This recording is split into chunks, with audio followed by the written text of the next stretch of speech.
So in today's stream, I'm just going to be building these Dark Eldar warriors that I picked up. I started building them on the last stream. I got 5 of them built. There's a few of them here. There's one with a giant gun.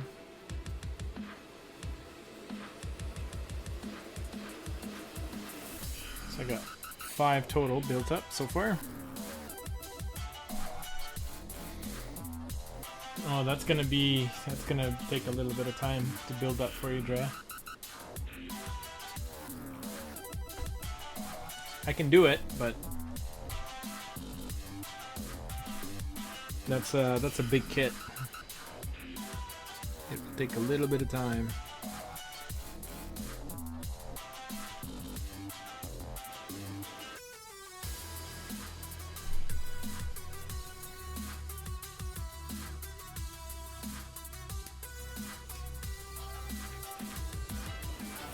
But I mean, you probably want to get your other tree dudes built and painted first, so you can get some practice with them.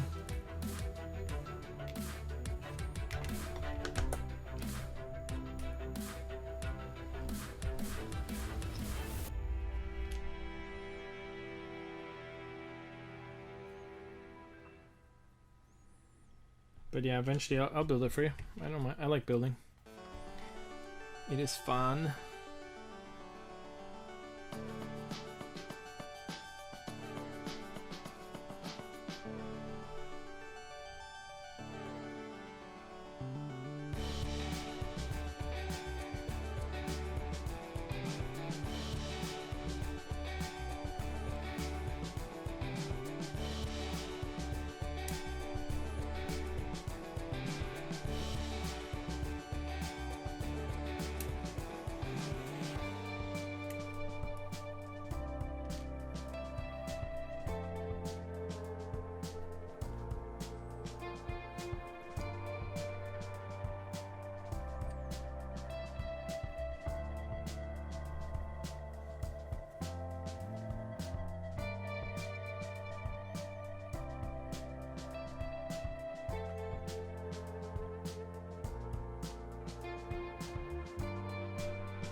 Alright, have a good night, Dre.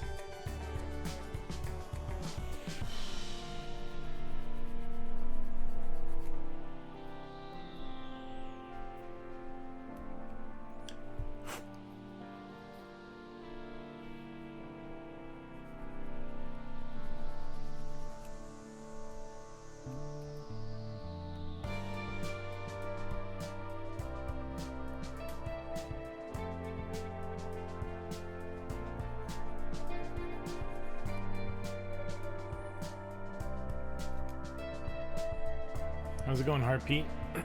What are you up to tonight? Tonight, or this morning, I should say.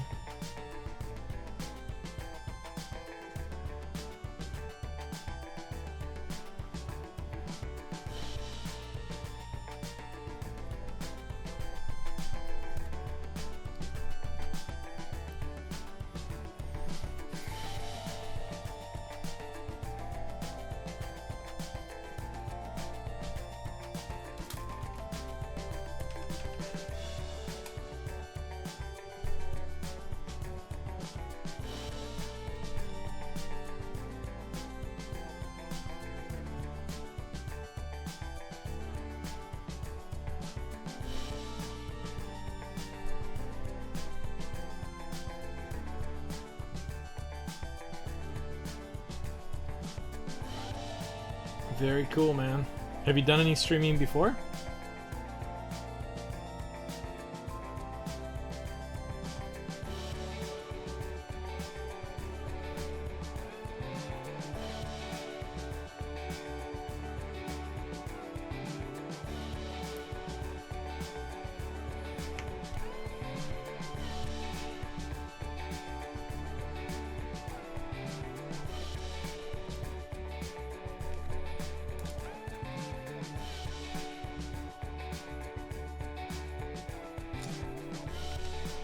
Yeah, OBS is a really cool software, but there are a few little glitches like that sound thing that you heard earlier that you kind of have to like figure out little workarounds for, and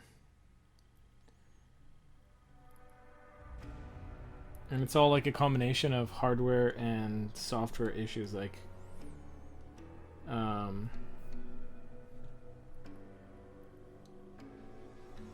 especially when you start getting like I actually have 3 webcams hooked up, or two webcams and 1 main cam, like this one that main one I'm painting on.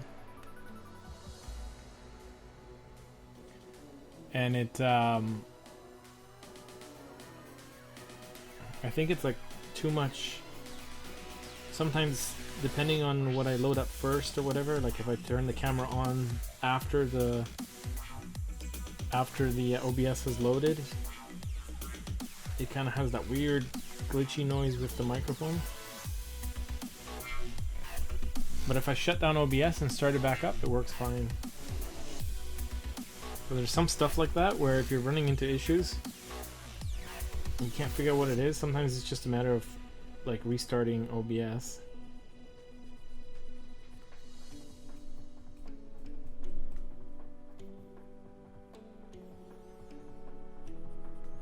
It's definitely a learning curve, but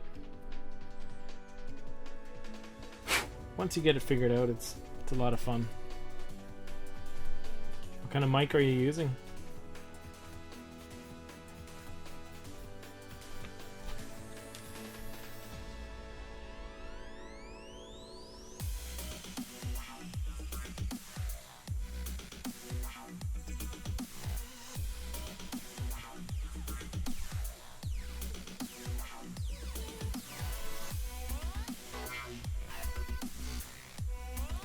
The first few times it's so annoying because I couldn't figure out what it was, and I tried like every setting and googling a bunch of stuff, and then it, like, I don't know, I would do something and it would fix it, but I wasn't really 100% sure what I did, and then it would come back, so it's like but I think I narrowed it down to the order in which you turn devices on.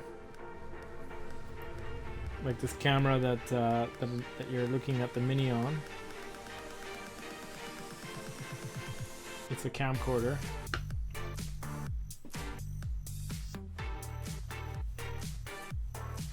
And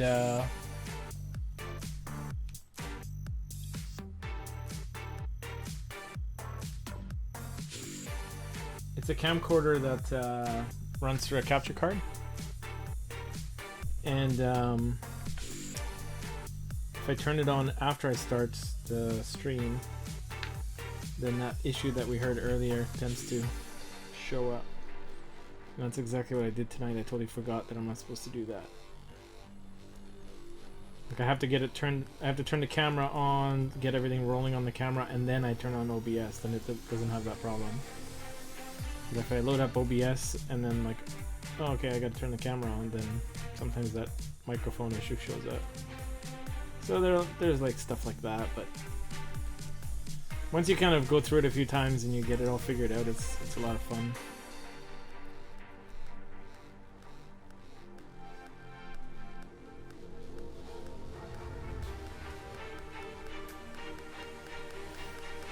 What kind of microphone is it?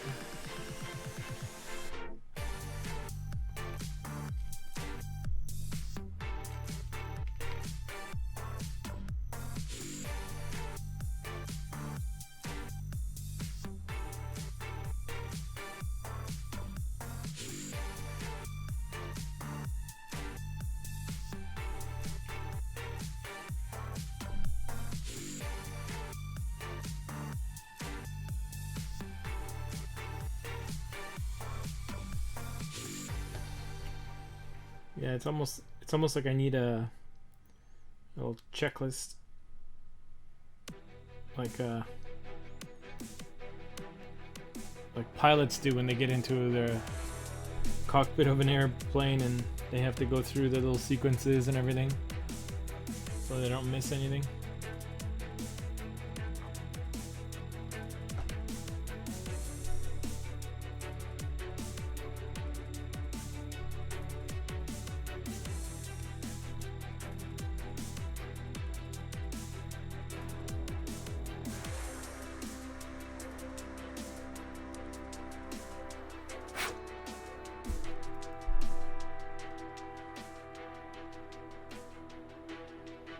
Oh, nice! You got one of the Razer ones. Sweet. What are they? Razer Siren or something? The Razer stuff looks really cool. I have the Razer capture card, the Ripsaw. That's what I'm actually using with this camcorder, the main one. But yeah, I saw they also have microphones, and there's a new webcam that they have coming out. That's oh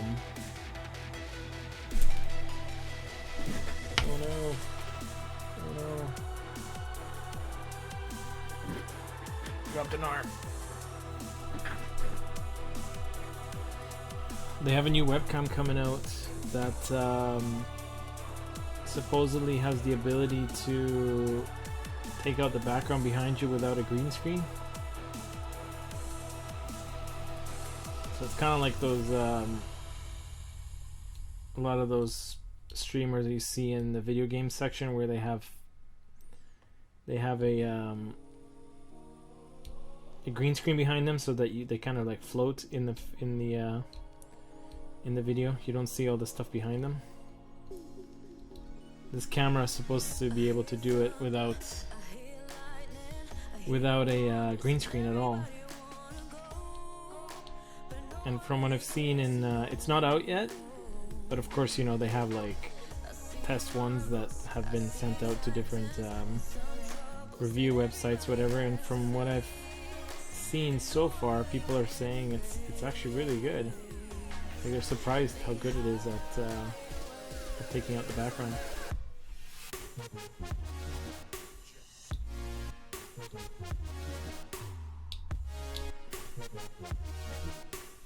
I imagine that what it does is it just kind of captures the background,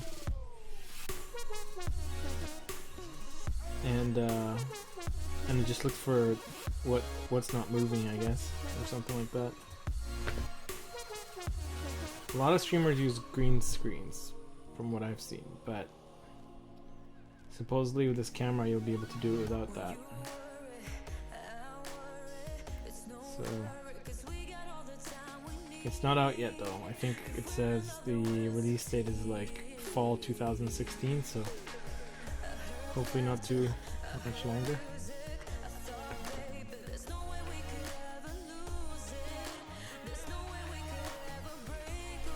I'm not really sure how if I would end up using that for my stream, but it is neat. Hey Nerdelicious, how's it going?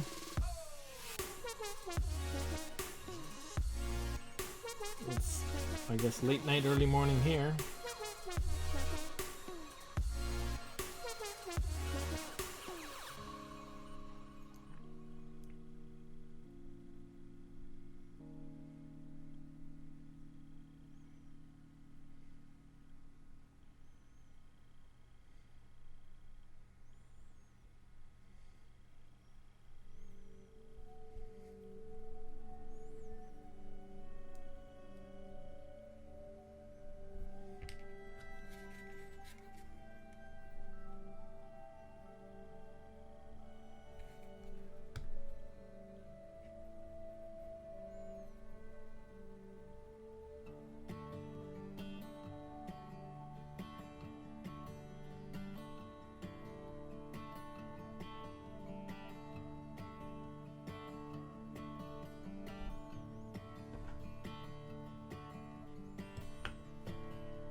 Oh, nice. Your brother's getting married?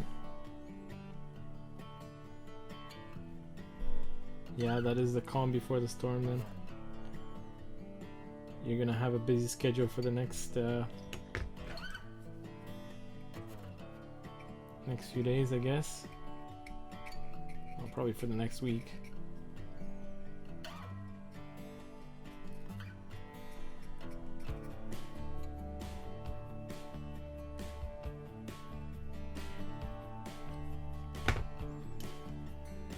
Alright, so I think for this one I'm going to drill into this foot here.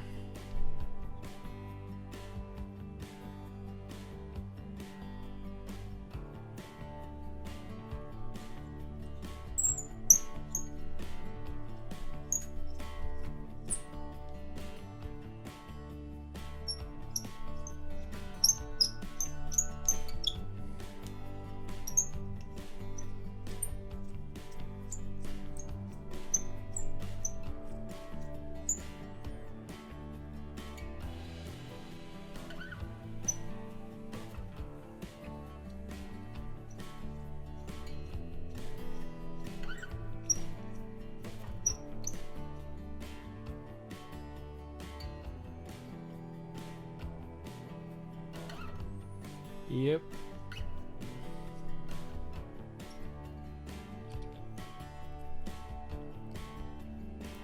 I've been involved in so many weddings.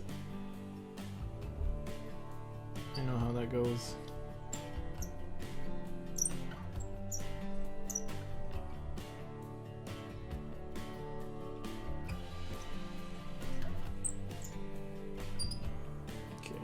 Should be deep enough for the pin. I think so. I think so.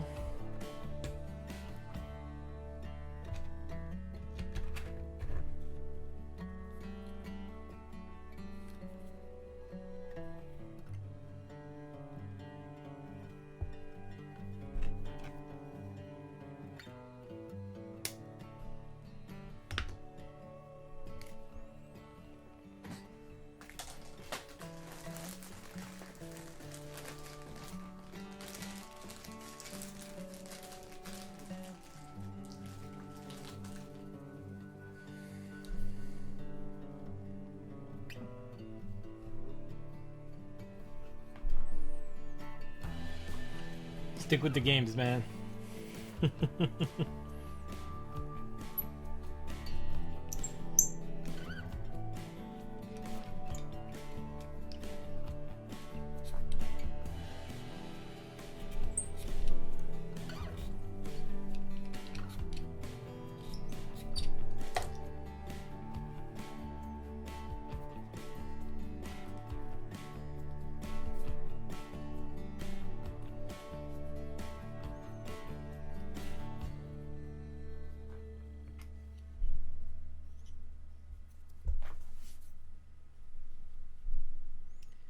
All right.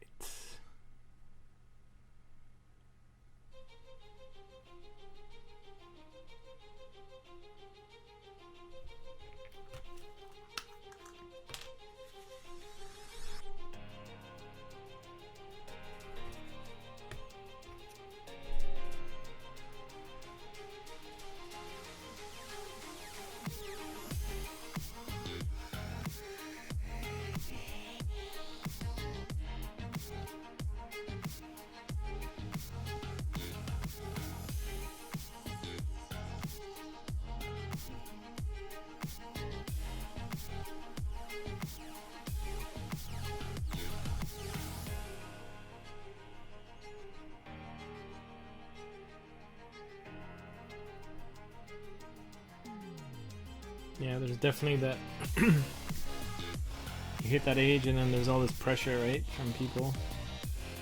Everyone running that script.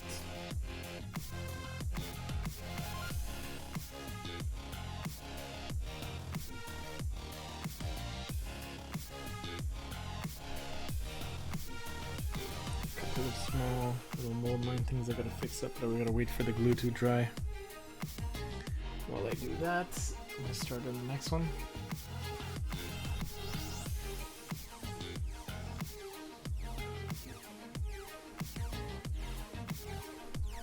Pretty much.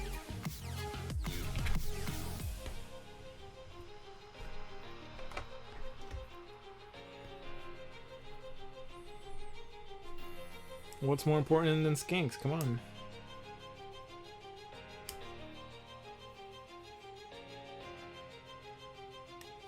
And what's funny about that is like, literally, it's like a year, sometimes longer, to get everything, you know, figured out and organized for the wedding.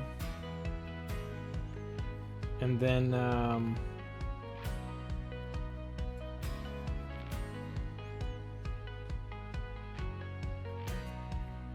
like a couple days later, most people don't even remember the wedding that much. And like 6 months later, nobody remembers the wedding. But 6 months later, you still have your skinks.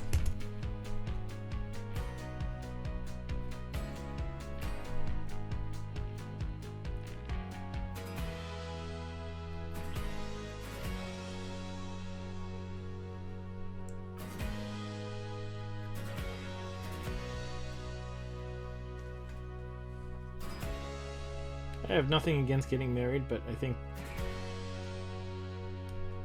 after going through my wedding and stuff and seeing how some other people get so stressed out about it, it's almost like I don't think it really needs to be that elaborate and that stressful for something that honestly you're not really gonna remember a few weeks later. Seems so important in the middle of it, but later on it's like, it wasn't that important. Like, I mean, the details are not so important. Like, people freak out over, like, I don't know, what color ribbon to put on the flowers or whatever, and literally, like, the next day nobody even remembers what color it was. Or they freak out about the cake or something. And it really doesn't matter.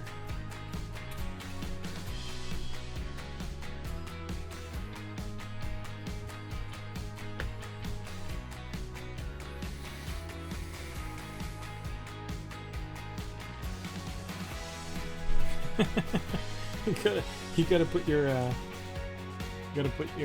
Warhammer models into the prenup. It's like, okay, look, take the house, but you're not getting the Chaos Marines.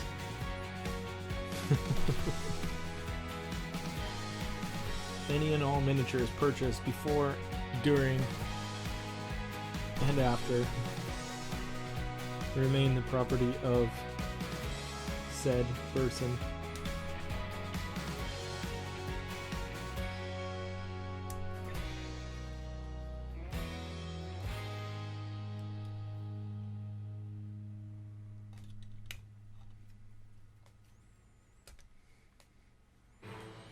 You're not getting married, Nerdalicious?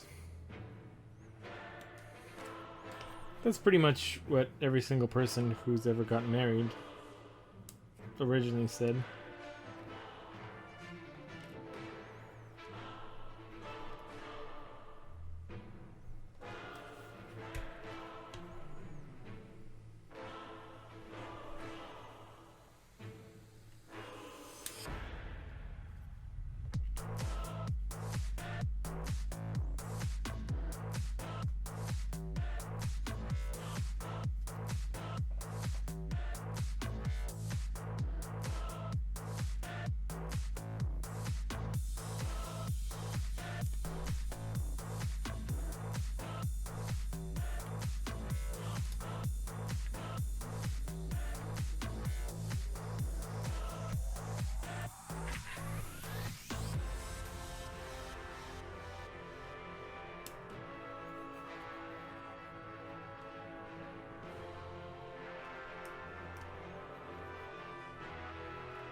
Yeah, the world's changing.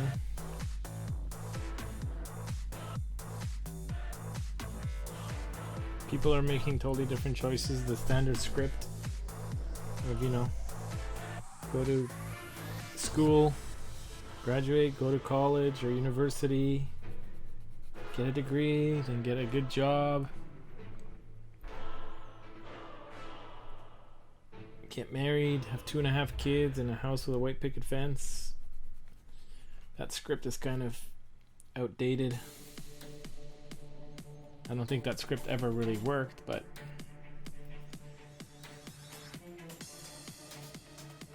people still tried their hardest to kind of live up to that perfect standard, and it never really... I think it just led to a lot of resentment and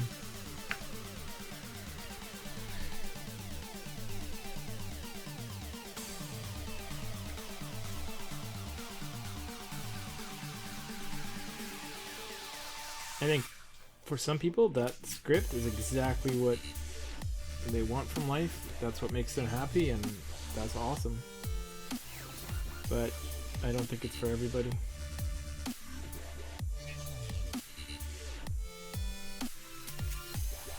But society tries to kind of push that standard onto everybody. Slowly changing though.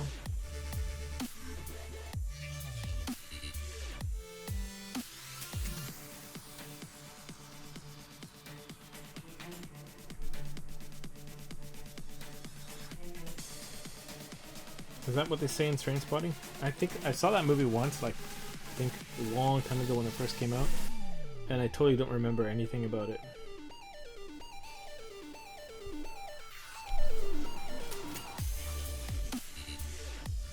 I don't even remember if I liked it or not.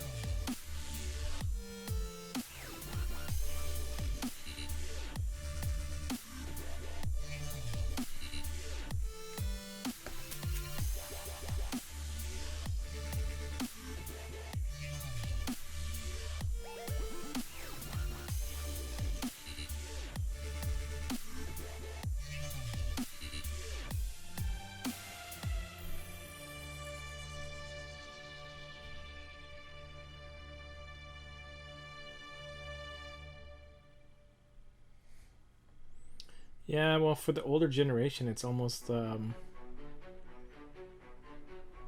it's hard for them to kind of get out of that programming. It's built into their, you know, their views of the world, so they live their entire lives thinking that way. That's those standards were pushed on them, and they kind of don't really know.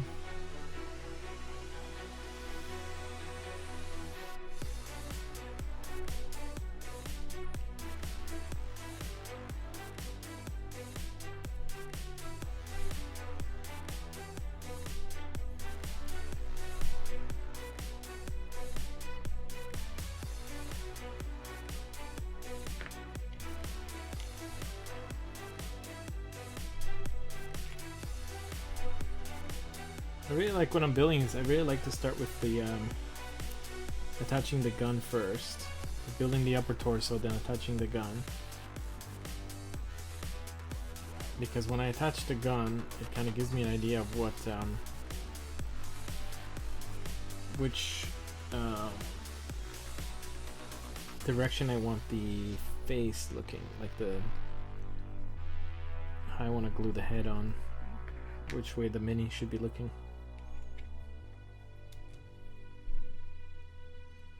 And then once I get that part done, then I can do the position the torso.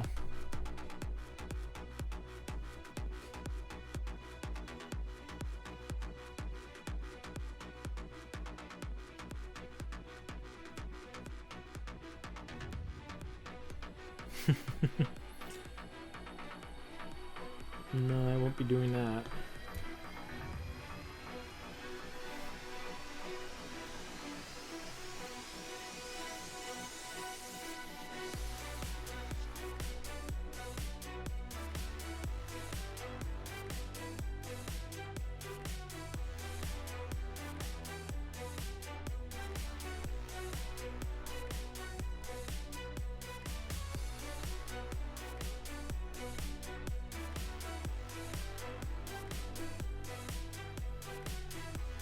Well, she's most likely just saying that stuff because she thinks that's what would make you happy.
I have to say, I'm really enjoying these models. They're like, I think they look amazing.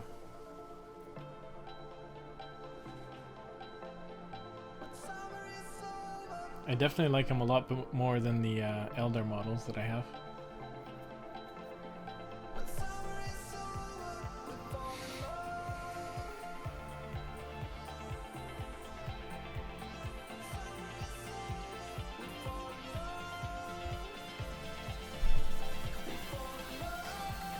Well, a lot of the previous generation and the generation before that, they grew up during World War I, World War II, and a lot of the countries had their political perspective was that they need to increase population. So they created a lot of programming on TV shows, movies. Everything was all about, encouraging bigger families. Family's most important. Having kids is most important. So that's what they were programmed with, right?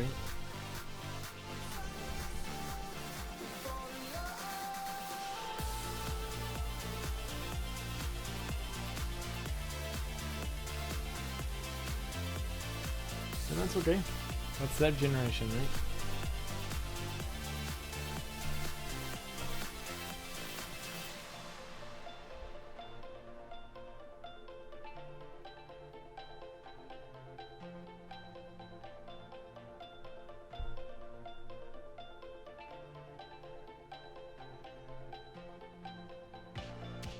I find that with these models, it's all about, like, every model that GW produces, like whether it's orcs or space marines or whatever, you basically have to find like a process for them because they're all different.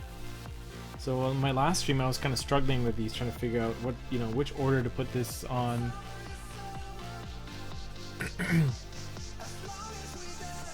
Now that I've kind of figured it out, I figured out that doing the upper torso, then putting this, the right gun arm first, because once you glue that in, it makes it possible to position this arm. You can't position the right arm until you glue the left one first with the gun. So you glue the one of the gun first, then you position the right one, so you glue that second. Once you get that done, then you can position the head. Because once he's holding the gun, or she's holding the gun, you can kind of see what would make sense where they would be looking, right? Like if they're aiming the gun, it wouldn't make sense for them to be looking away, like this one here, right? He's aiming the gun in that direction, so it makes sense for his head to be facing in that direction. So I kind of figured that out, that order: right arm, left arm, then position the head, and then once I have that part done, then I can look at positioning, what would make sense in the stands. Like would it make more sense for them to be facing like this or like this. But if you just try to glue the torso to the body without the gun and the head, then it's like all your miniatures will end up looking like they're just basically facing straight forward, right?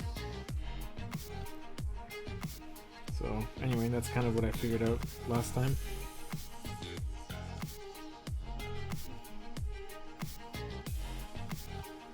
But this is actually one of the first times I'm actually drilling holes and pinning the feet to a cork. And the reason I'm doing this is because I want to design some bases for them. So I did not want to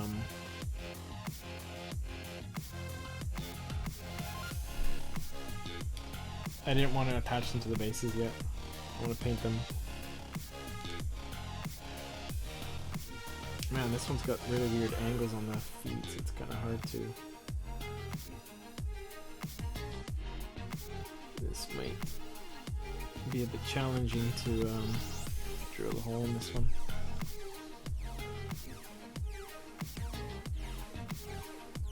So I kind of have to go on an angle.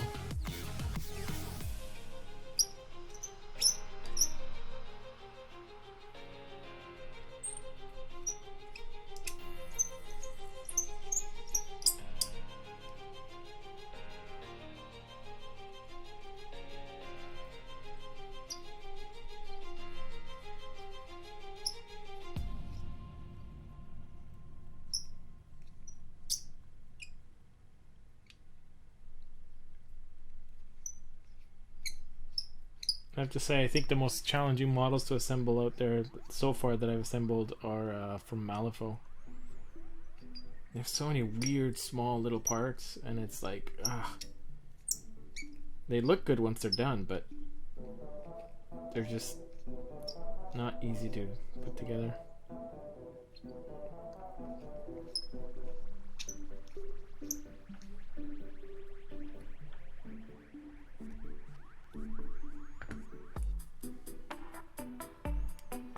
Great success! I did not drill through to the other side. Yes.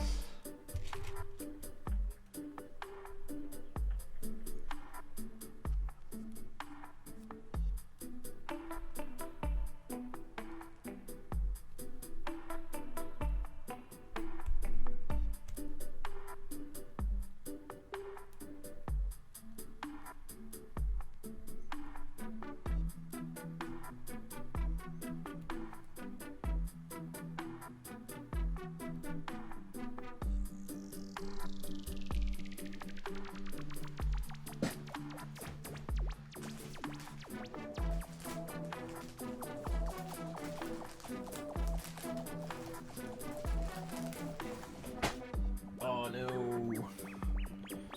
I dropped the big bag of corks.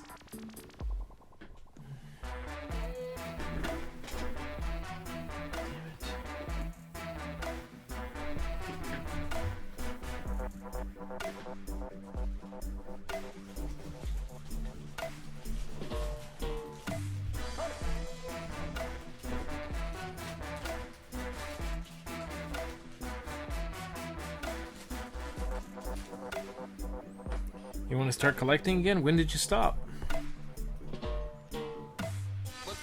And why did you stop?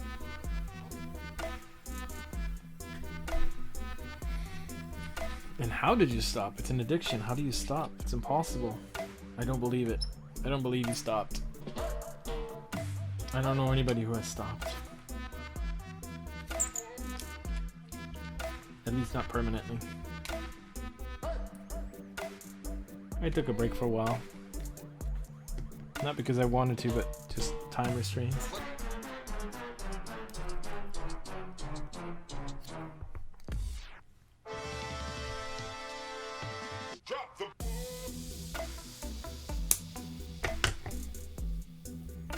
Yeah, all the new start collecting sets are awesome. I think the pricing on them is great. And you get a lot of models. Makes it really easy to get started. And And they also kind of made them different than other things that were out before, so if you do have some older sets,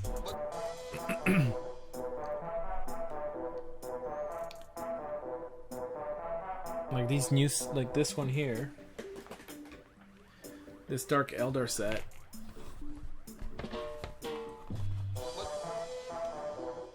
like it comes with what, 15 miniatures, all the warriors. It's just like, you know, you get 3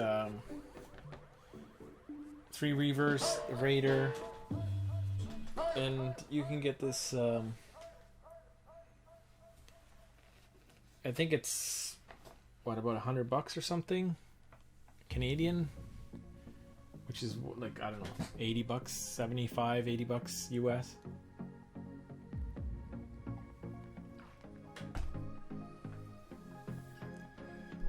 You can also pick them up used, meaning like at garage sales or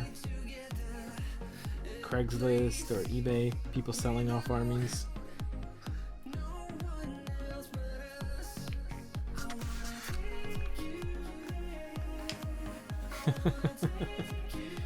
Oh, come on, it's not that much. Come on, these are made in the UK. I'm sure you guys get special deals over there.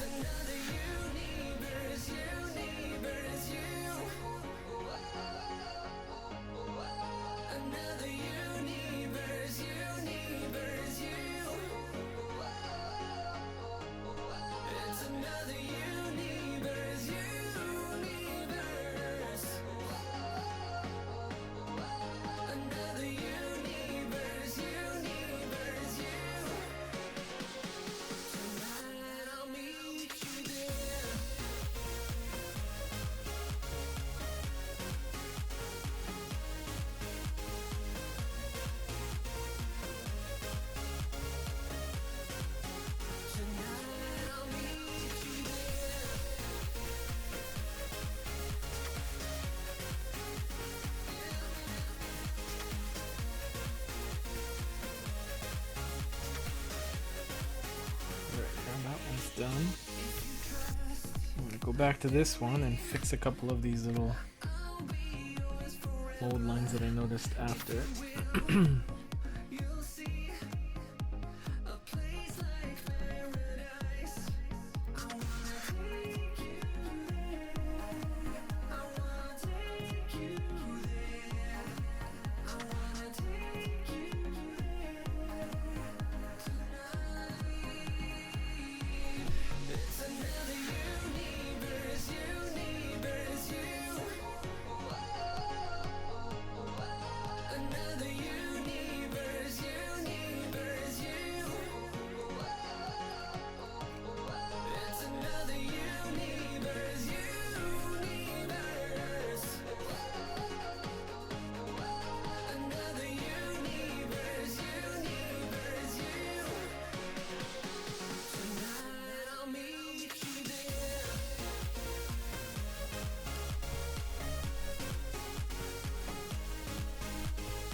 Yeah, the Dark Vengeance set is great. I actually got that for I bought it and I split it with my nephew. I gave him the Dark Angels from that set and I kept the Chaos. Here's one of them from that set. Not painted yet, this is just a few things I was playing around with.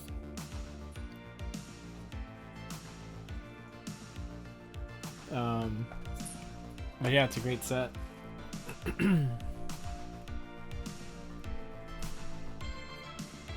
All the new sets are cool.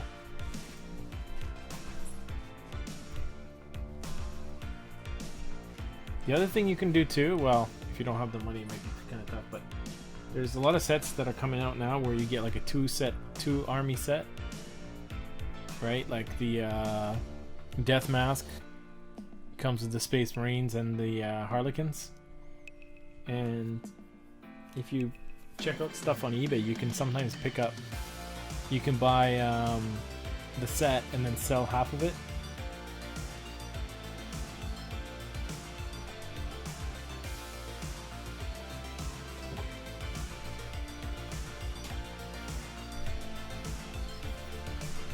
Yeah, I just don't think Lord of the Rings was popular enough anymore.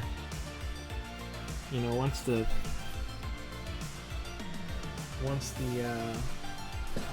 hype from the movies kind of died off, people were not really buying the miniatures anymore.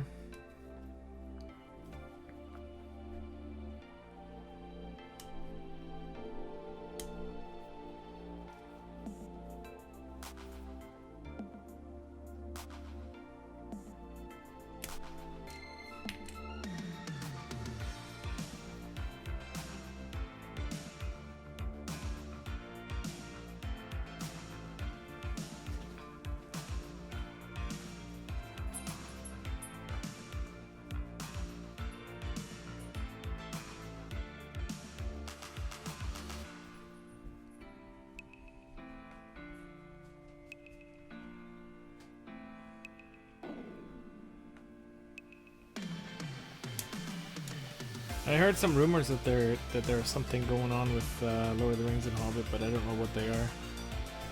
Something's being... Who knows? Games Workshop is re-releasing so many things nowadays.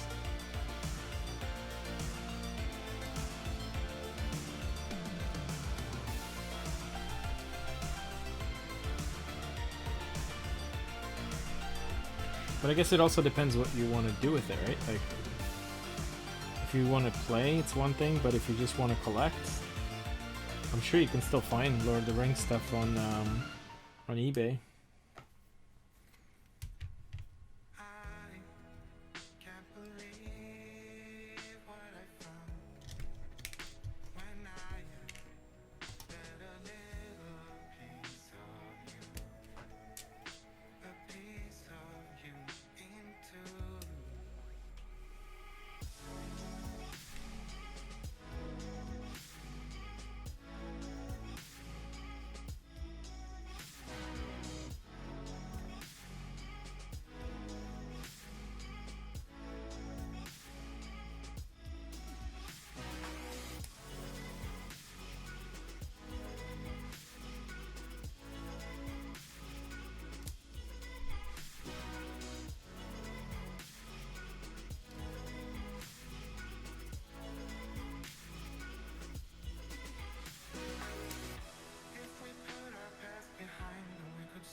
have to say, I'm really liking this mold remover tool.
This is number 7? No, 1, 2, 3, 4, 5, 6, 7. This is number 8.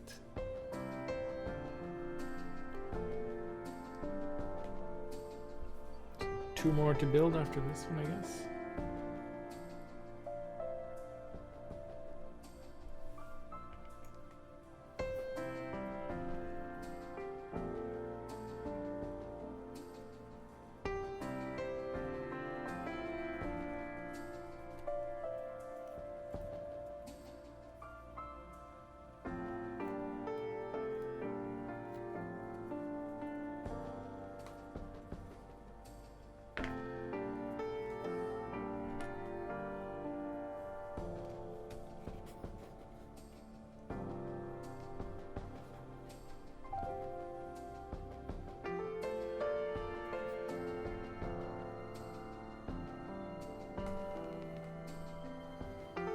It is a cat. Where? Where do you see her? I do have 2 cats.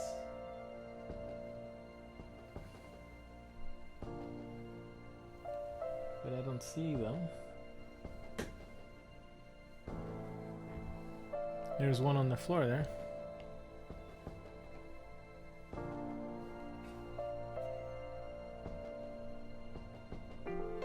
I have 2 cats and one of them does look like a lion.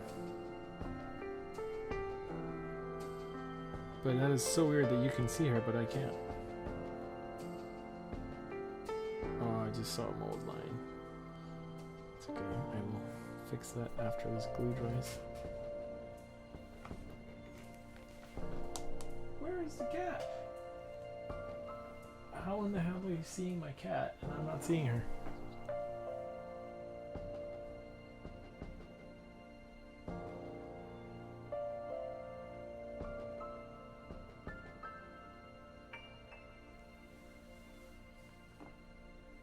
Did she like walk in and walk out?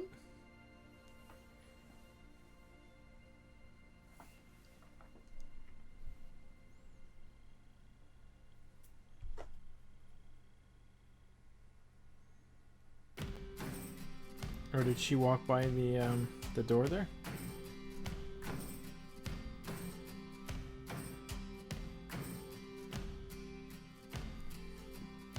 She must have walked in and walked out right when I wasn't looking. Yes, I do have. I've got 2 cats, and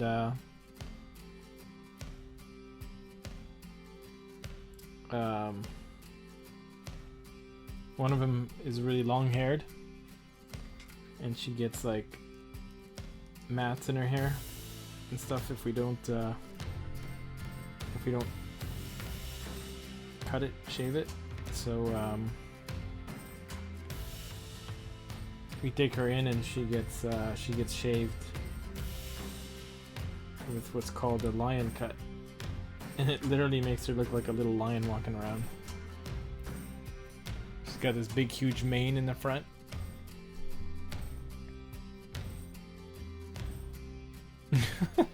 Yeah, she does that. She'll kind of come in, look around, see what's going on, and then walk away.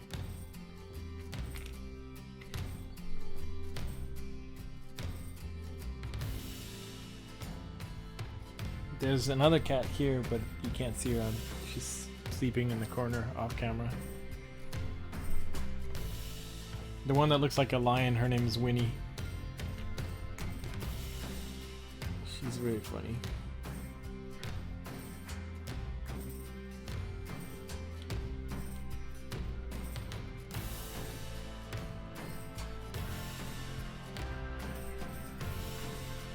Yep, that's exactly.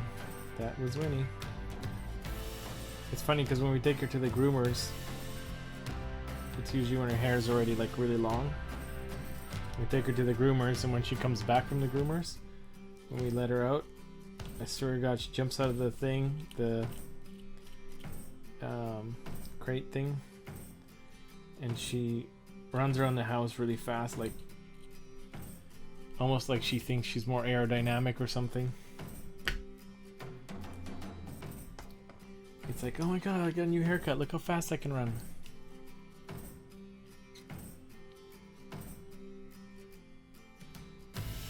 Cats are interesting creatures.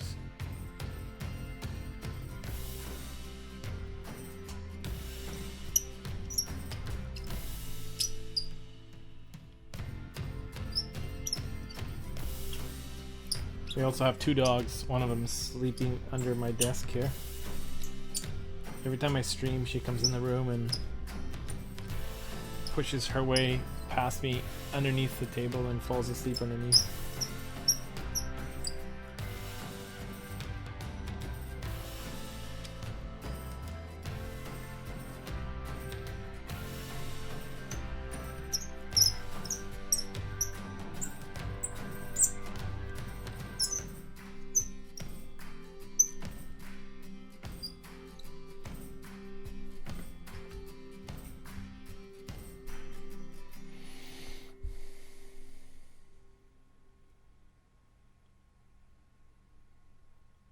Oh, nice. Is it like a Bengal cat or something?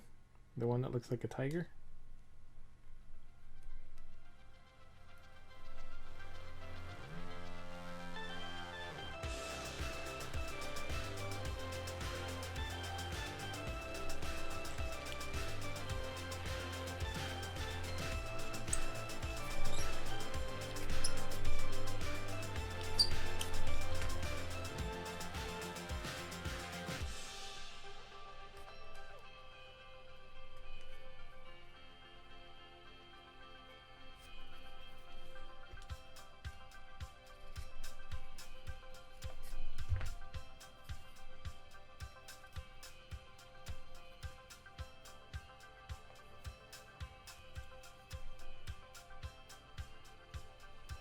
Very cool.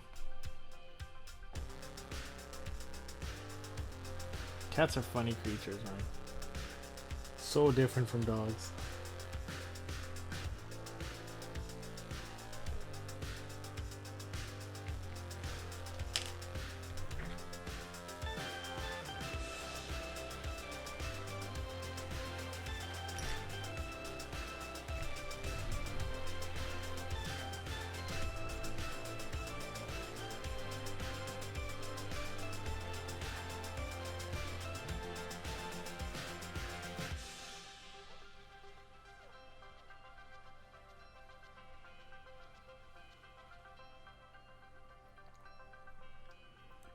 This is the hardest part of assembling a model, is holding the pieces together without moving them for long enough for the glue to set.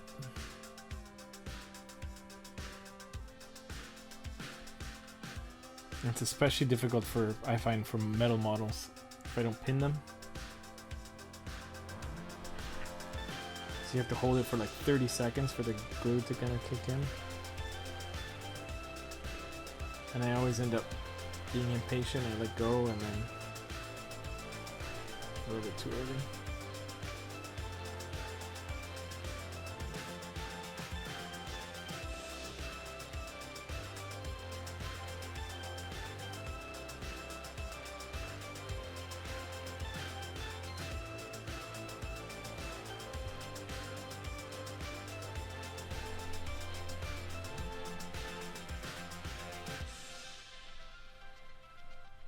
Oh, cats absolutely have personalities. My two cats are sisters from the same litter. And they're completely different. They look different. They act different. They're completely different. Same with my dogs are not from the same litter, but my two dogs are completely different as well. And the other dog I had prior to that was different as well. Every dog is different. Every animal, every cat, they all have very distinct, unique personalities. People who say that kind of stuff have never probably lived with an animal.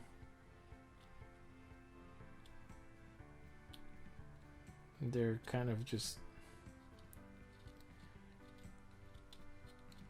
talking about something they probably have no clue about.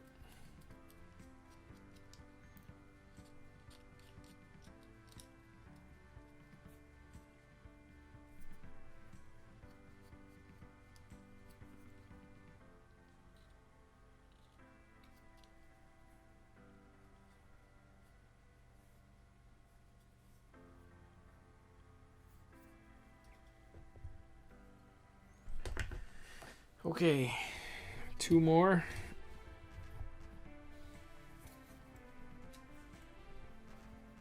Two more to go. Two more to go.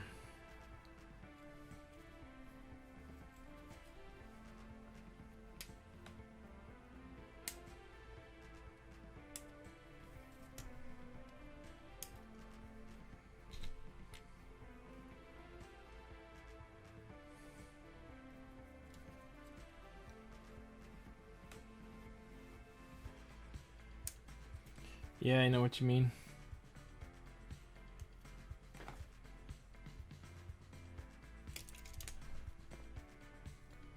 I've pretty much always had pets of some sort in my life. Mostly dogs until I met my wife. She had a cat. And we got a cat, and then we got a dog. Now I've got two dogs and two cats.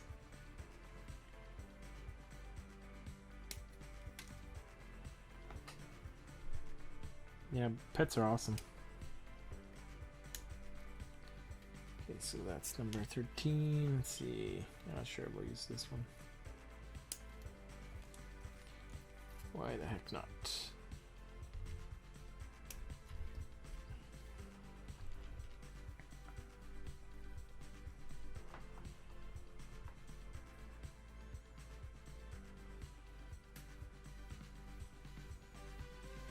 Dogs are cool. A little bit different to take care of than cats.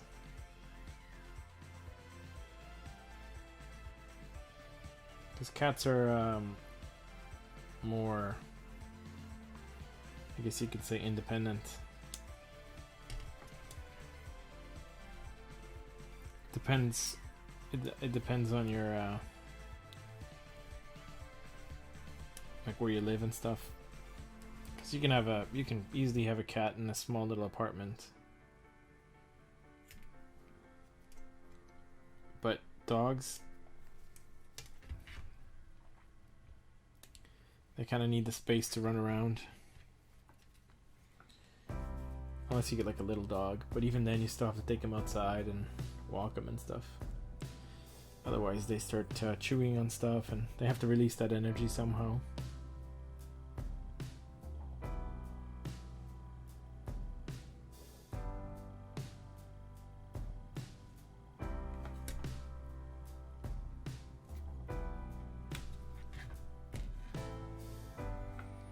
Okay, so we've got the gun, both. I think that's it for that one.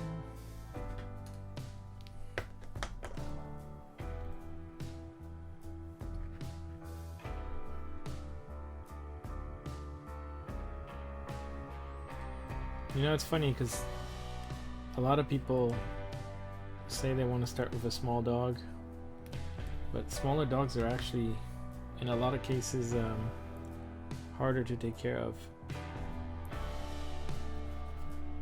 Because with dogs, it all comes down to matching your energy level with the dog's level. And what that means is, like, not necessarily, I guess you could say, your lifestyle. Like, if you're really outdoorsy, if you have a lot of time on your hands, if you're always going out and exercising and stuff like that, then you can get a dog that has a high energy level and then take it outside with you, go for jogging, go running or whatever, and drain that energy.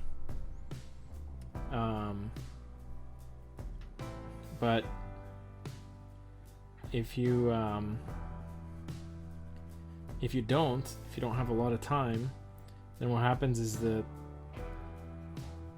dog ends up having too much energy, and the way that they drain it is by chewing things or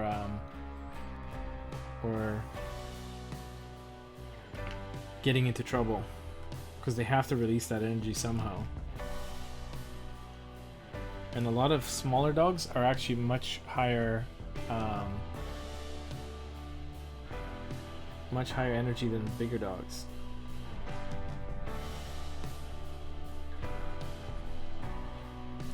And pugs kind of became really popular when what was that movie, Men in Black or something came out or whatever. But I actually know a few people who own pugs, and they don't really like them as much as they like. They're really cute looking at first, but they're tough to own, and they have certain temperamental issues. And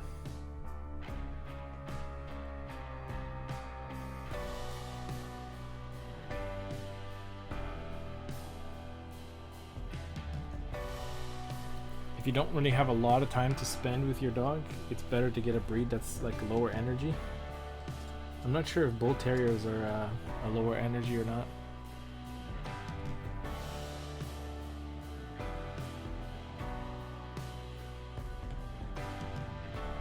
Like, for example, I think like a British bulldog, for example, would be a low energy one.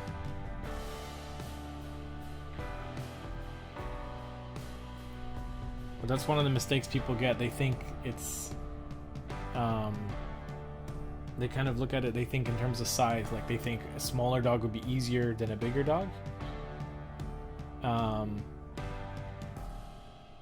Yeah, exactly. But it's not like that.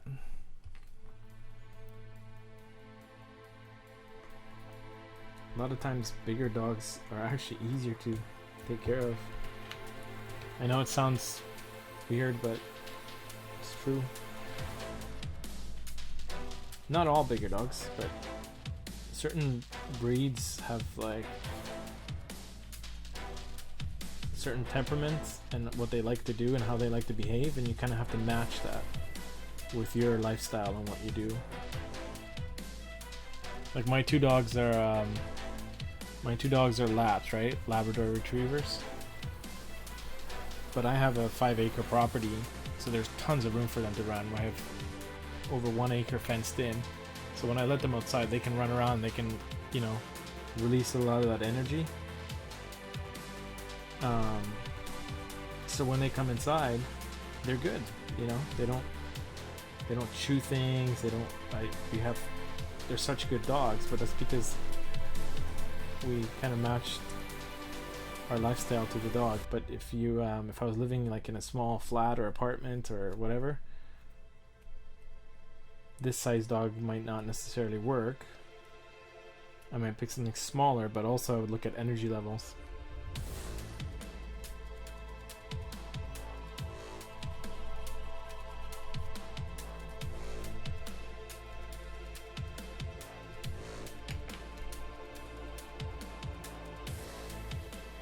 Actually, a really great resource for that.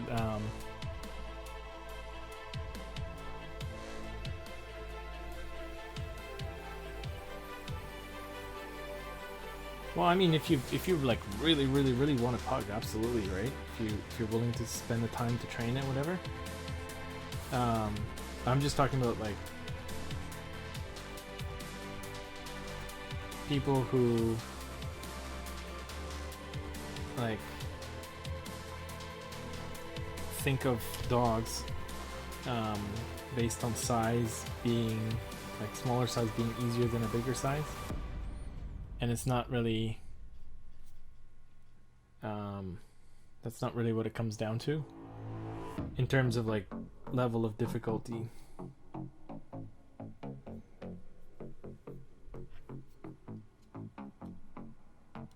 Because you said you wanted to start with a smaller dog and work your way up. And a lot of times smaller dogs are like harder.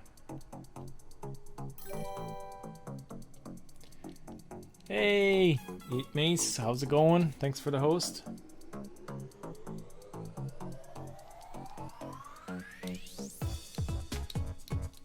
One thing I would look into, and well, Pest Jerk, you probably know more than this.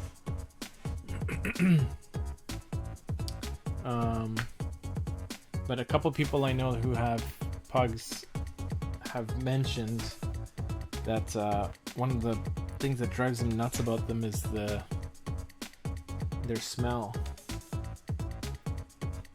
Something they're like, oh, I had no idea that this thing would smell so bad after, and it's... I've heard a couple people say that about them.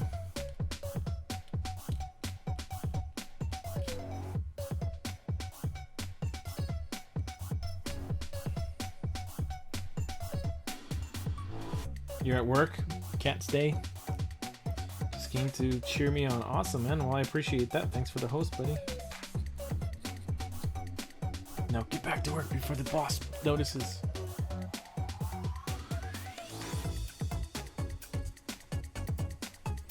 They all do, but I think it's something to do with their glands or something. I think pugs have some sort of thing with their glands that makes them smell like you have to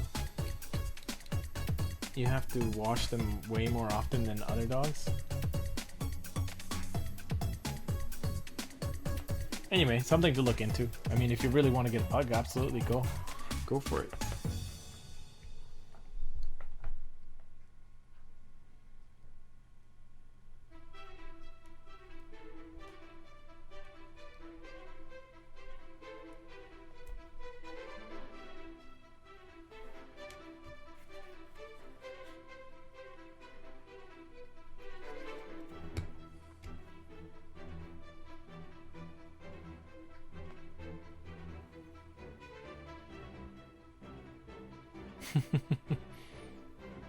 Shadow melts, that's funny.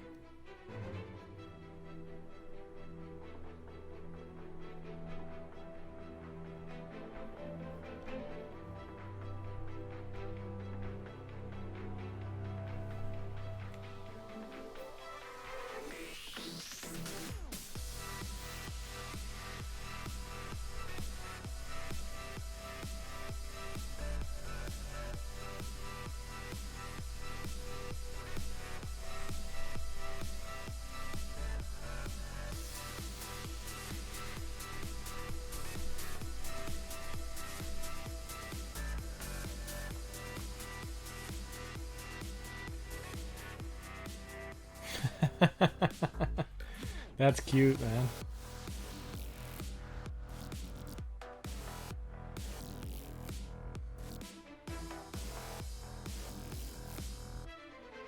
What's his or her name?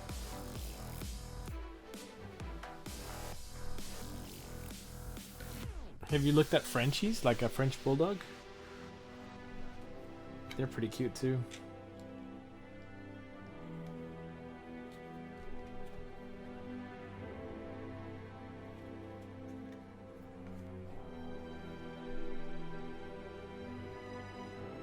Poppy, that's her name.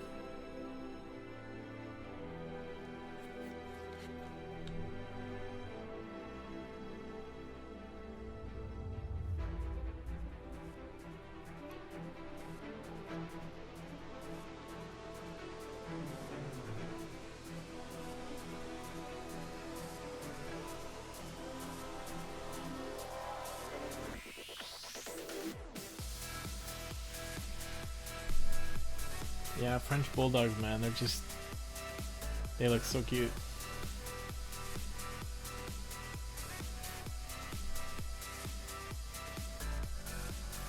I don't get why they're so expensive though.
Alright, Pest Jerk, thanks for popping by and for sharing photos of your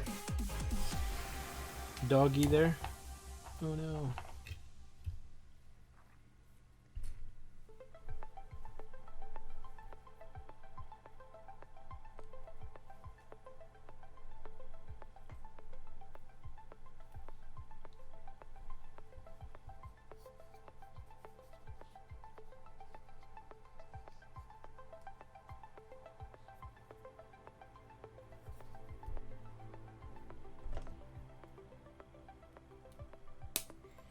Yeah, there's definitely no shortage of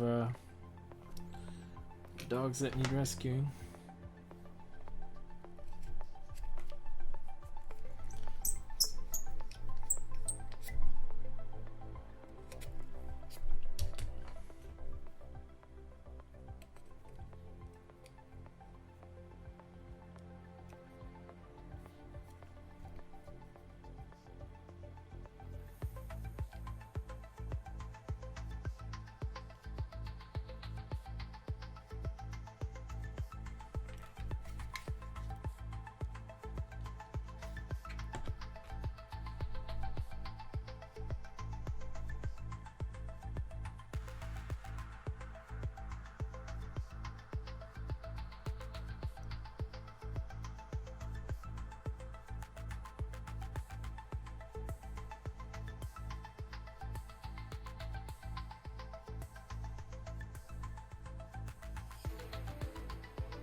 unreasonable? I don't think so.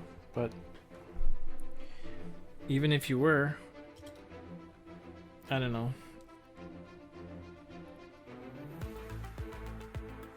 I kind of have a different perspective on things when it comes to that.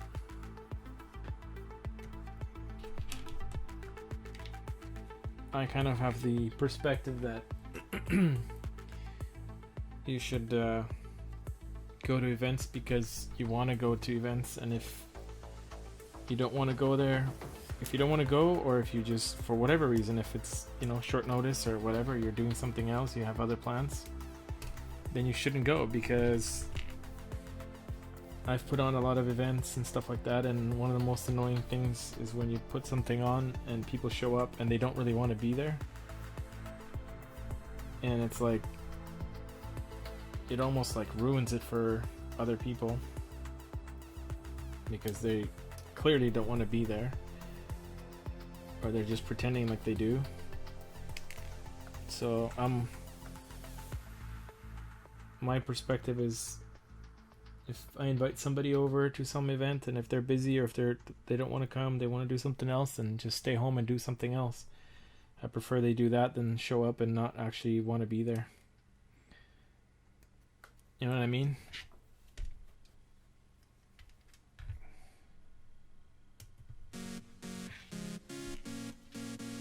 Like, if I invite like 10 people over to an event, like a dinner or something, and if 8 of them say no and 2 of them show up, and those 2 actually want to be there, I'll have a much better time, and I'll have more fun with those 2 people than having all 10 of those people over with 8 of them not really wanting to be there. You know what I mean?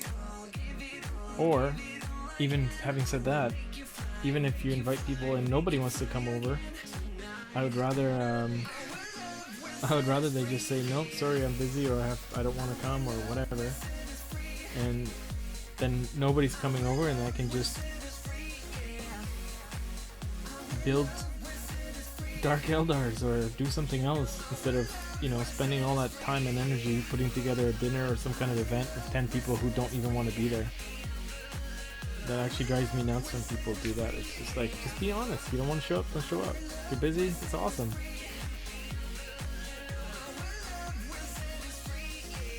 But again, it's a generational thing too, right? Like,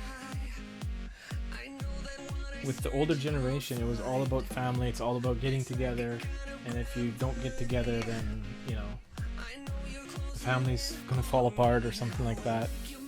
And in those times, you had to get together because people didn't have telephones. They didn't, you know what I mean? Like, it's like, now you see each other on Facebook, you talk to each other on, you know, Skype and whatever. The world's changing.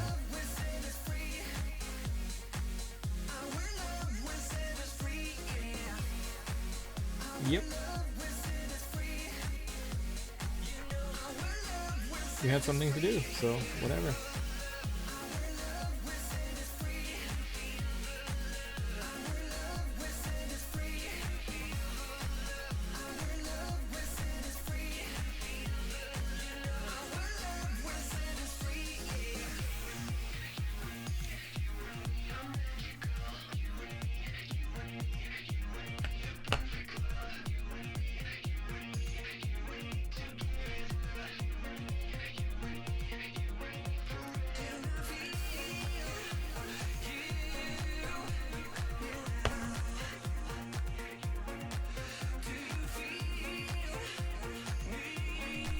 I think this is the last one. I'm getting excited.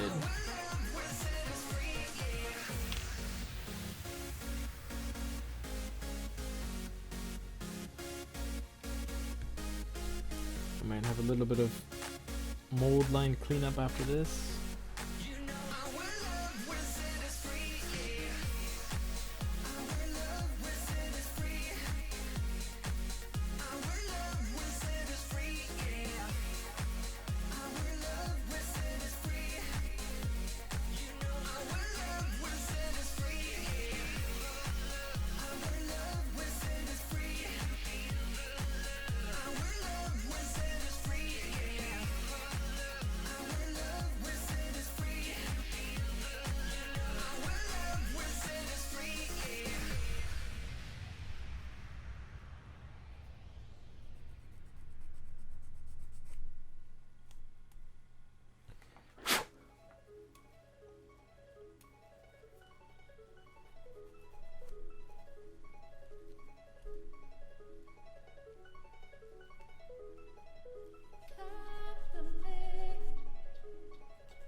You know what's funny about what you said? Because you mentioned, was I being unreasonable? If you ever want to read a really interesting book,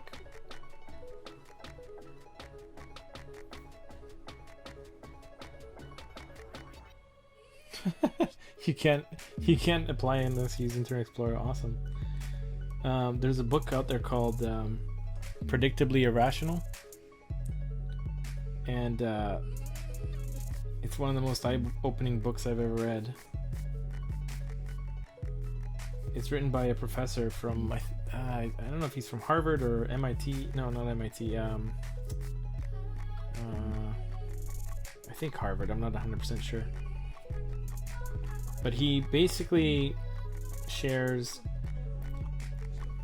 like, there's a ton of stuff in that book, but one of the main things that he explains is that human beings were conditioned socially from birth to basically try at all costs to be reasonable. And so it's like in our minds that we're always trying to calculate what would be reasonable. And because appearing unreasonable is like one of the worst things that we can perceive. Like if somebody perceives you as being unreasonable, we really don't like that. We don't like being perceived as unreasonable. But the interesting thing is that human beings are actually completely unreasonable. Like 90% of the time we act in unreasonable terms.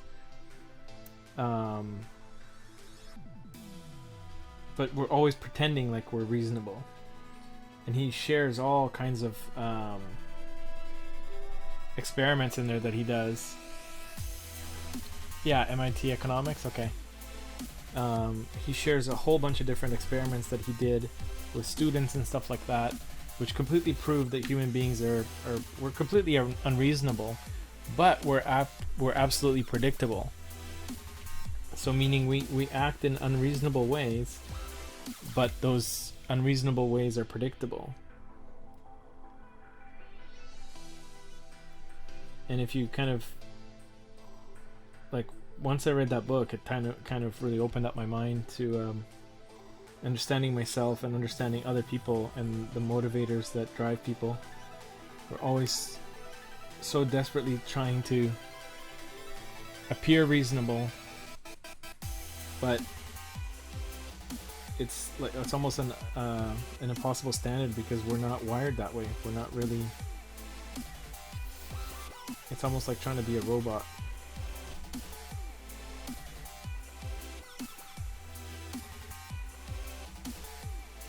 Yep, we're predictably unreasonable.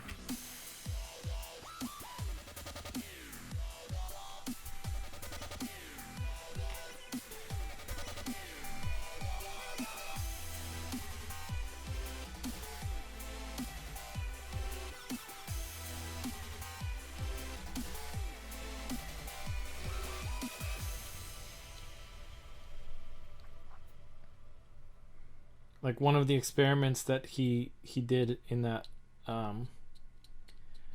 book is he took I think about, I don't know, maybe 6 or 7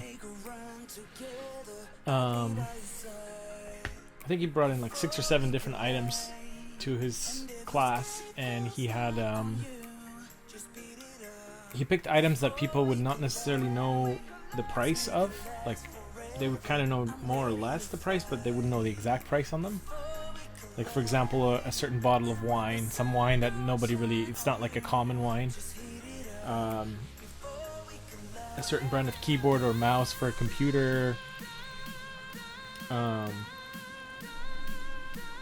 Just I don't know, like some T-shirt or something. A bunch of items where people wouldn't necessarily know the exact price on it. And what he did is he basically asked the students to pull out their wallets and to pull out their, I forgot if it was their driver's license or the social security number. I think it was the social security number. And to grab the last 2 digits of that social security number. So let's just say that one person would pull out the card and the last 2 digits were 87, right? Well, that person would write that number down on a piece of paper, so they would write down 87. And then, let's say the next person next to them, let's say the last 2 digits of their social security number were 1, 2, so 12. So they would write down on a piece of paper 12.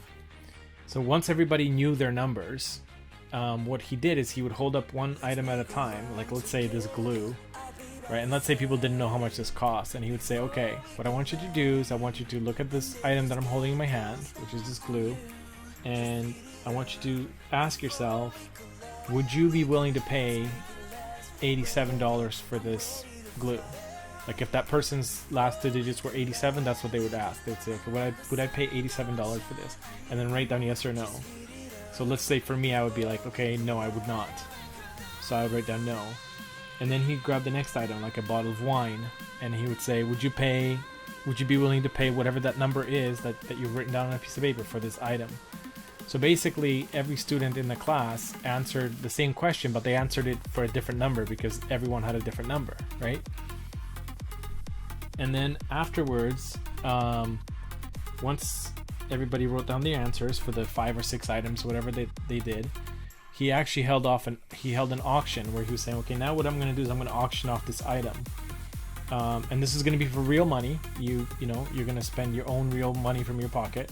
So this item here, I'm going to start bidding at $1. Would anybody be willing to pay $1 for this? And some student would put up his hand like, yeah, I'll pay $1 for that. Okay, what about $2? And he basically auctioned off all the items in the room. And then what he did is he kept track of who won the items for how much they paid for it, and then he collected their papers and he looked at the numbers that they wrote down, the last 2 digits of their social security number. And what he basically found was that the students who had the highest social security numbers won all the items. So if you had like a student, if you had students who had, let's say, 87 or 93 or 94 or 95 or 89 or 98 or something like that, the students with the highest social insurance number basically won the highest number of items. And so it was like, wait a second, why do the students who have the highest last 2 digits of the social security number win most of the items? That doesn't make any sense. And what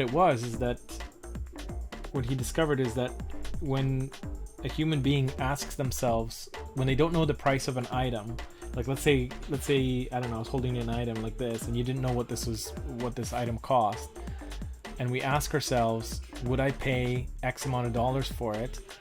It actually creates like a little file in our brain that says that sets the price of this item to be either higher or lower than what it is based on the price that we compare it to. So if I ask myself, would I pay $89 for this? Even if I say no, I wouldn't.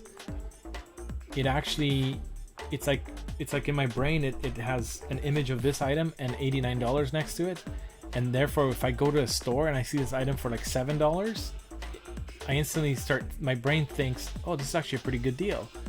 Because it's like there's a little file in my brain that says this item equals $89. Even though I say, no, I wouldn't pay that much, it still kind of has that label associated with it, that's the price. But if the first time I asked myself, would I pay $1 for this? Then if I went to the store and I saw that item for $7, I'd be like, oh, that's expensive. Because in my brain, it's almost like this item is associated with only being worth $1. So $7 is expensive. So the first whatever the first number you associate with an item is what gets stuck in your brain as the actual value of that item. Which is why if you watch any infomercials on TV, they always talk about these items having a high price. Like they go, if you're looking for this miracle mop, you won't pay $400 for it. You won't even pay $300 for it. In fact, you won't even have to pay $100 for it, or $50 or $25. If you call now, you'll be able to buy this item for just 2 easy payments of $19.99.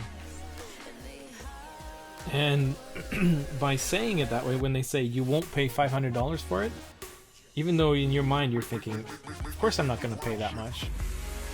Hey, Timmy the Turtle, welcome to the stream. Thanks for the follow.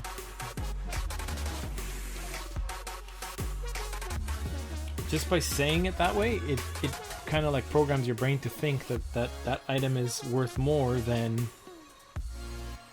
it actually is. So when you have like the final price, when they reveal it being $19, you automatically think, oh, that's a good deal, because he was just saying $500.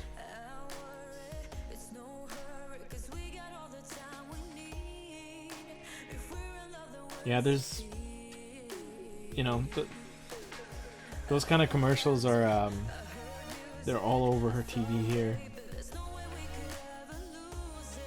and the reason for it is because it works. Like, the reason that they're still around and is because they actually do something. They work. And those, you know, those commercials are just one example of that, but it happens all the time.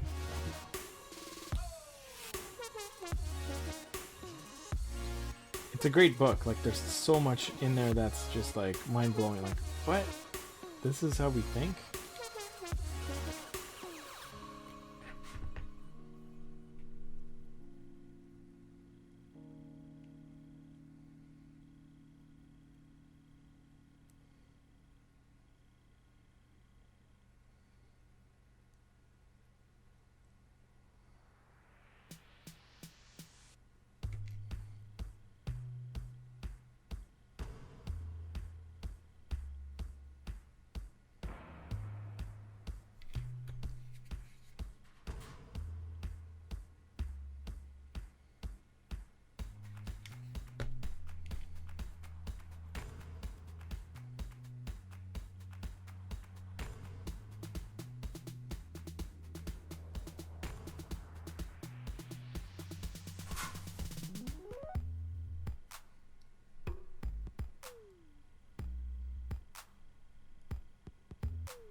Yeah, there's so much in that book that makes you kind of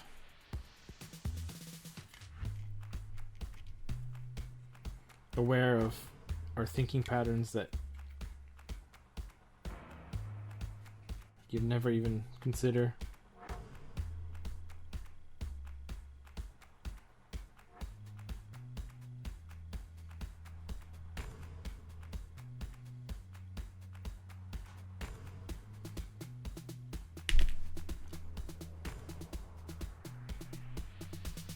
Hey, Blue Sweet, how's it going?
We're just hanging out and building Dark Eldar here.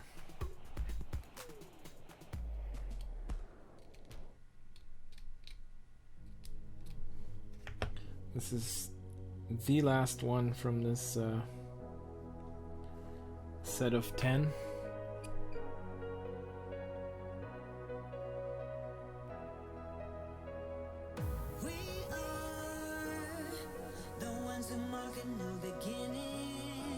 You want to make some joke about my shoes?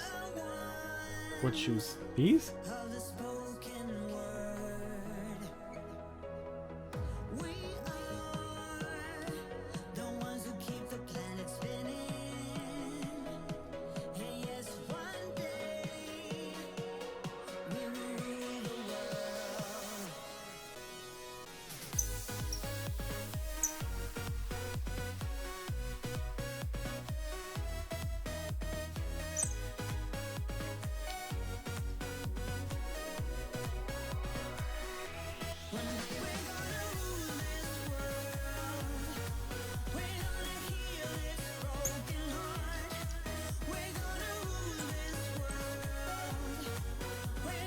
Oh, Blue Sweet shoes?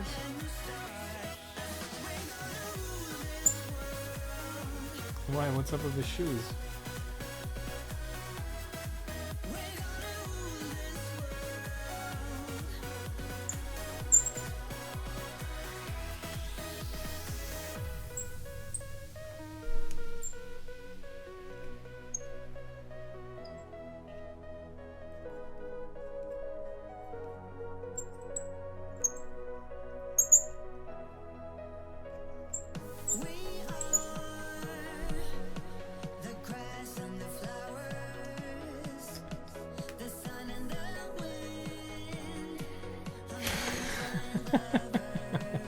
Don't step on my blue sweet shoes.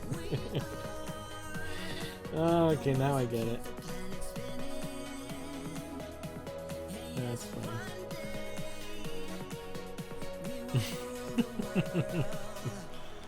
Oh.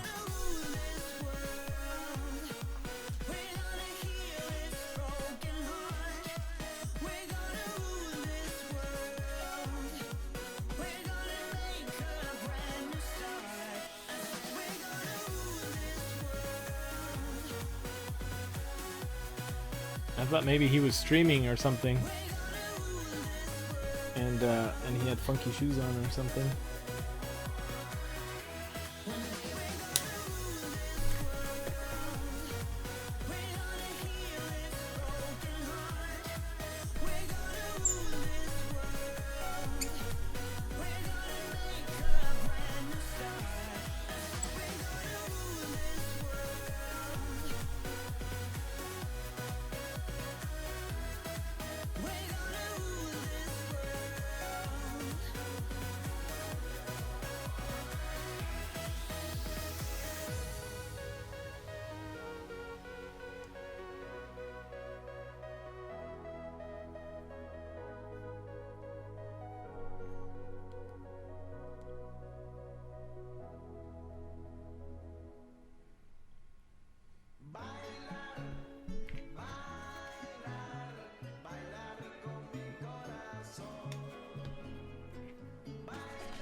This guy's kind of got this like stance of like almost looking over his left shoulder. Like, who's walking over there?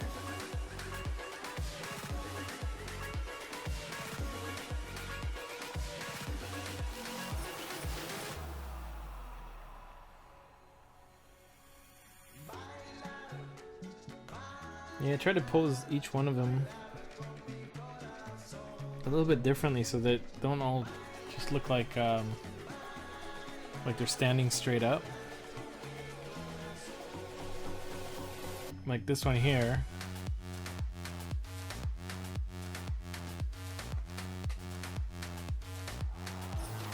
It's almost like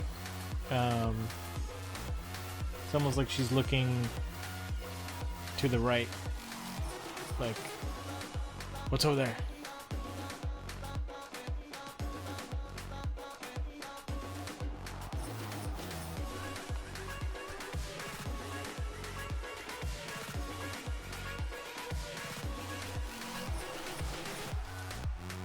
I think when I put them on, when they're actually on the tabletop, they'll look kind of more interesting with them kind of having different poses.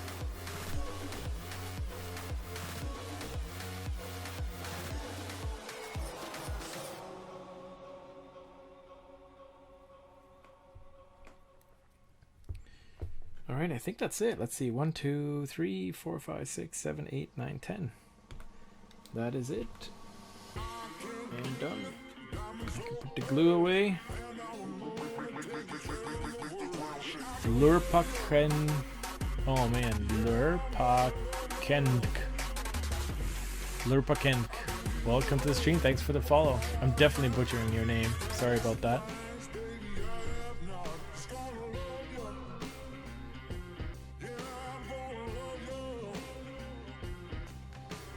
Yeah, well, that's pretty much it. And if you don't move, it'll be the last thing you do as well. So they're space ninjas. You're pretty much dead. If you see one, it's too late.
Okay, so I've got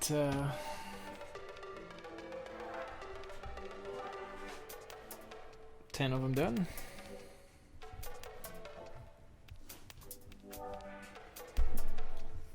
Actually, last thing I'm going to do is...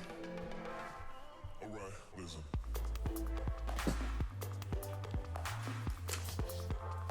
There was a few bits that were extras.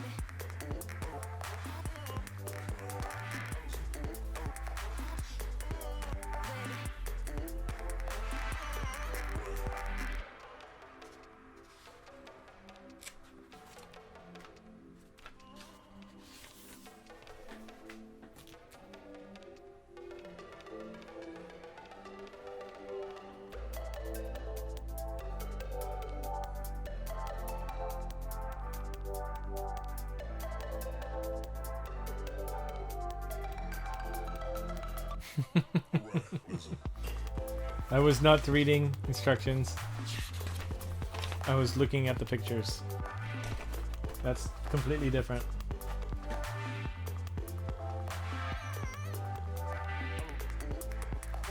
They have all these like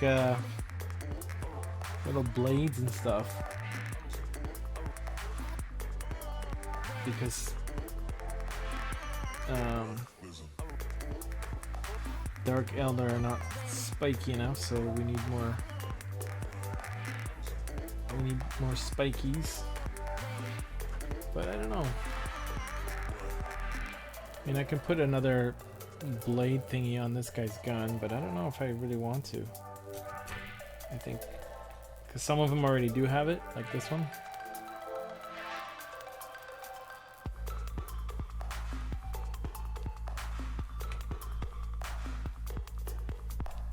Let's see here. 1,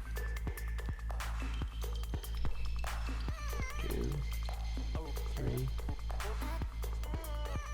1, 2, 3. Yeah, I don't know. I don't know if I want to add these. I think I'll leave these bits off for now.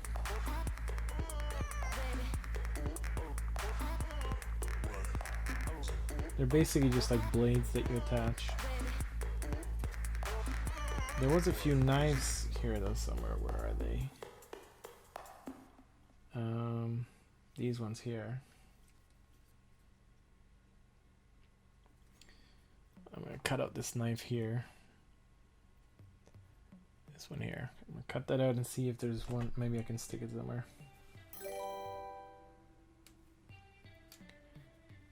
Jabil, thanks for the host, buddy. How was your stream?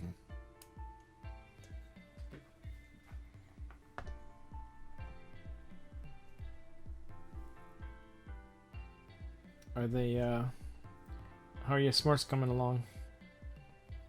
Yeah, I can attach the, I can attach this one to their back. Sorry, I'm doing stuff off camera. I'm not paying attention.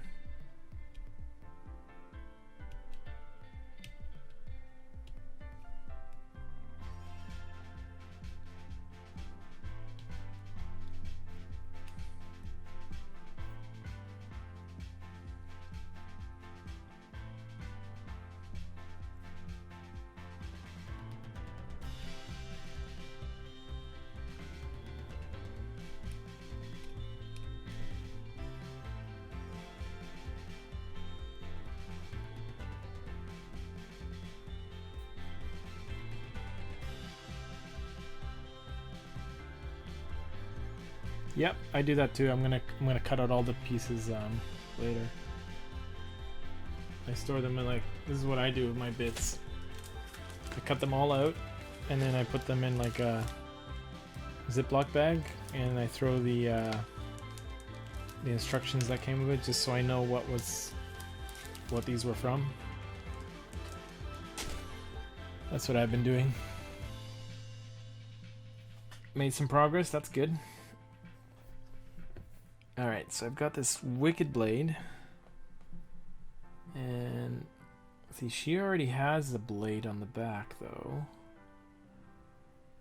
but maybe she needs two blades. Let's take a look just in case. See, they all already have one of those blades. That one, yeah, they all have one of them. That one too. That one too.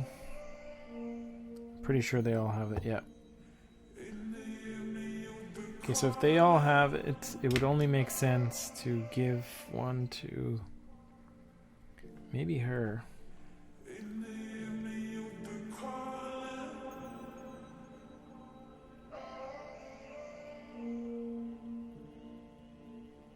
I'm not really sure where. Ooh, that might be a good spot right there.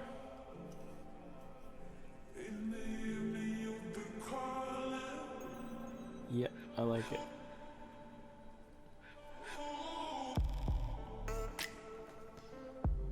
I like it. I like that spot. Because then she could, like, drop the whip, grab the knife.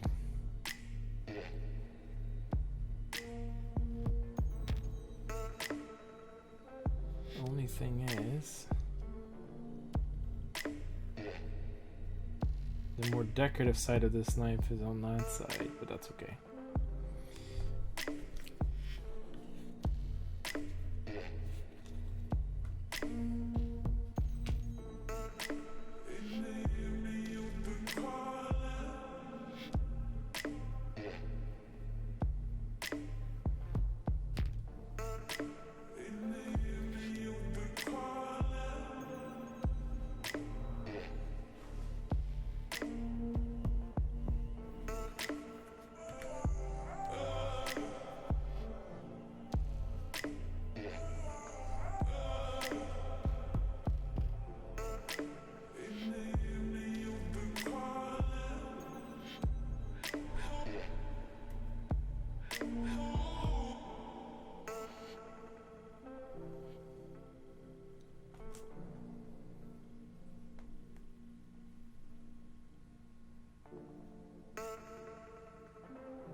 Yeah, I think that looks good.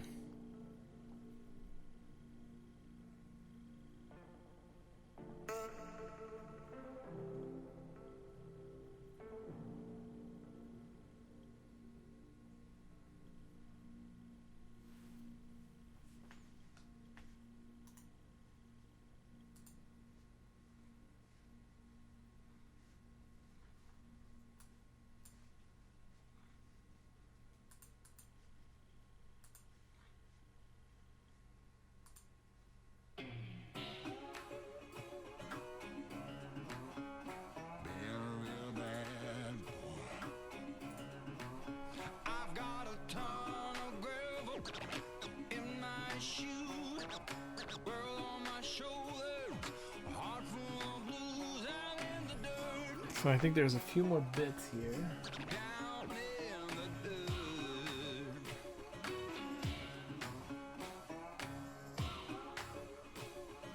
There's another one of those knives here, but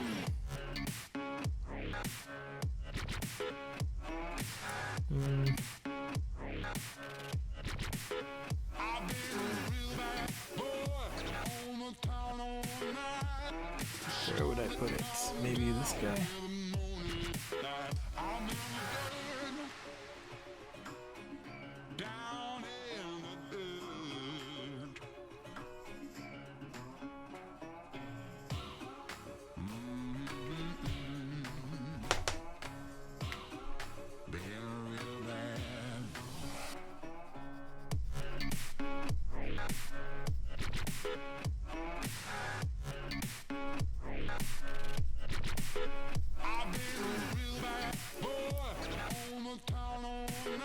No, I don't think this one's gonna need another knife. I think I might just leave these bits. Can always add them later. Alright, Blue Swede. Thanks for popping by. I'm gonna leave these bits. I'll cut them out, and I'll have extras for... There is an extra gun here too, which is kind of cool. But I can always use these bits for some of the other stuff, like the for the reavers.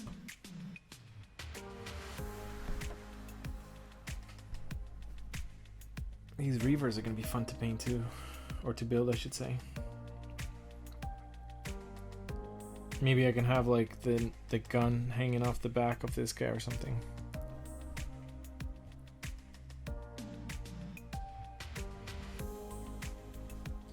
We shall see. For now, I'll leave them.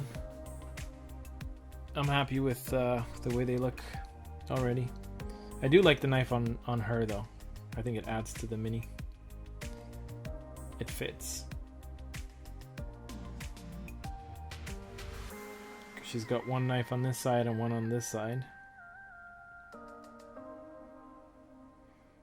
And then a gun and a whip.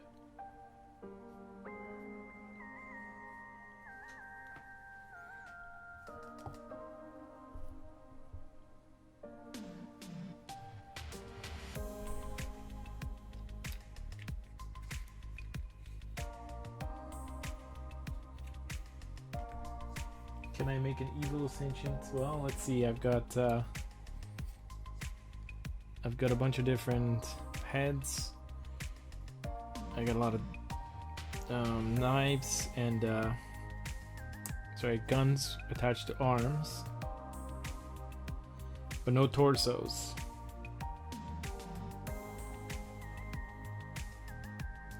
So not really. No legs and no torsos. Just arms, guns, and knives. So I could probably convert something else, but that's about it.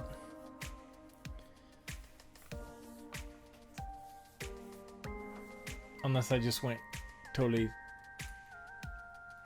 strange. Some kind of blob with arms or something.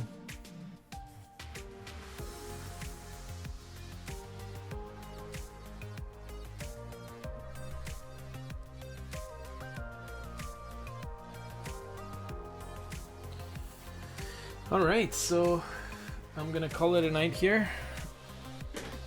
Got all these Eldar built, or Dark Eldar I should say. I think on the next stream I'm gonna work on the Reavers.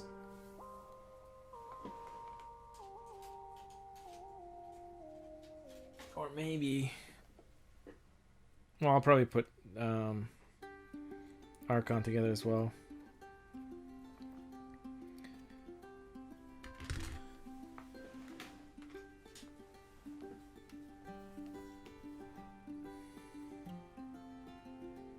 But these Reavers are going to be fun. I've never built any of these before, so it's going to be awesome.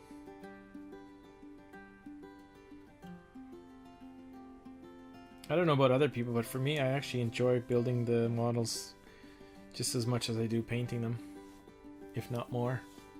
It's pretty rewarding.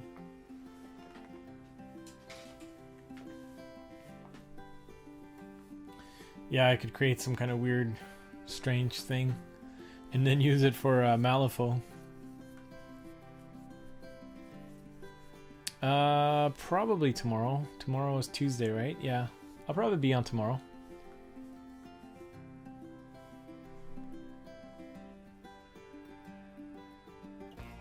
I probably won't be able to come on Wednesday.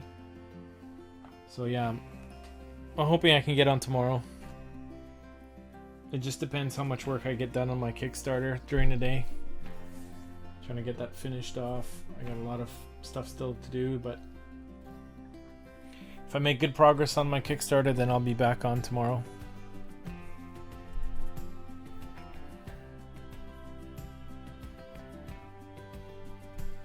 Sounds good. All right, everybody. Have a great day or morning or night, depending which time zone you're tuning in from. I'm calling it a night, and thanks for tuning in, and I'll see you guys on the next stream. Guys and girls. Take care, guys. Hey everybody, Paul here from TabletopGamer.com, and I'm excited to announce that we are now on Patreon.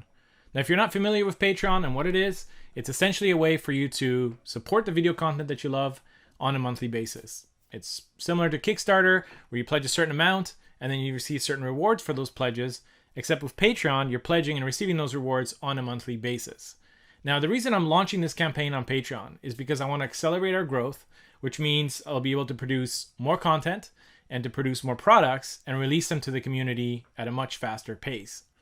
Now, if you're watching this video on Patreon and you want to check out some of the rewards that you can qualify for based on your pledges, just scroll down below. You'll see all the different pledge levels. You'll see the rewards that you can qualify for.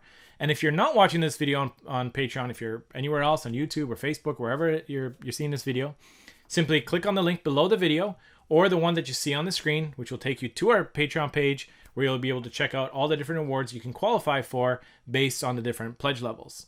I want to thank you for checking out this video, and thank you for your continued support.